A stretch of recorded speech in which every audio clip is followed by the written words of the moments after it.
మేము Advanta company నుంచి వచ్చామన్నా. మీ పేరన్నా? నాయుడు శ్రీనివాసరావు గారు. ఏ ఊరండి మీది?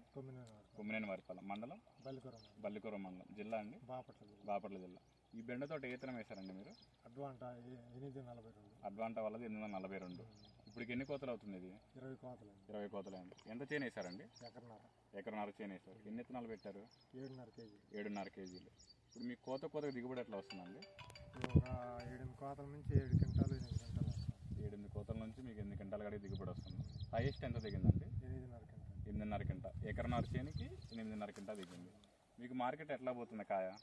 మార్కెట్ మామూలుగా అదర్ వాటి మీద కూడా ఒక 30 రూపాయలు పెంచేపోతుంది. 10 కేజీలకి 30 రూపాయల కాడికి, అంటే కేజీకి 3 రూపాయల కాడికి ఎక్కువ పెట్టి తీసుకుంటున్నారు.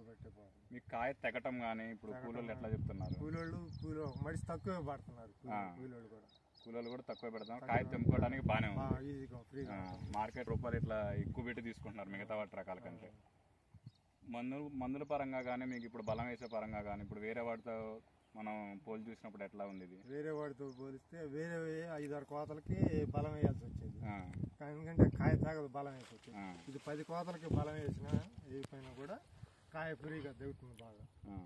మీకు ఇప్పుడు ఇందులో ఏమన్నా రోగాలు అన్నా కనపడుతున్నాయి? పల్లాగు తెగులు కానీ అట్లాంటి? పల్లాగు తెగులు ఏం లేదు. కాయ మీకు మార్కెట్ లో బాగా పోతుంది. మిగతా రకాల కంటే 2-3 రూపాయలు ఎక్స్ట్రా పెట్టి తీసుకుంటున్నారు. బలం వేసేది తక్కువ ఉంది, మందులు కొట్టేది కూడా తక్కువే. మీకు అన్ని విధాలా మిగతా రకాల కంటే బాగుంది. మీరు వేరే రైతులు చెప్తున్నారన్న వేసుకోమని? చెప్తున్నాను. ఓకే అన్న.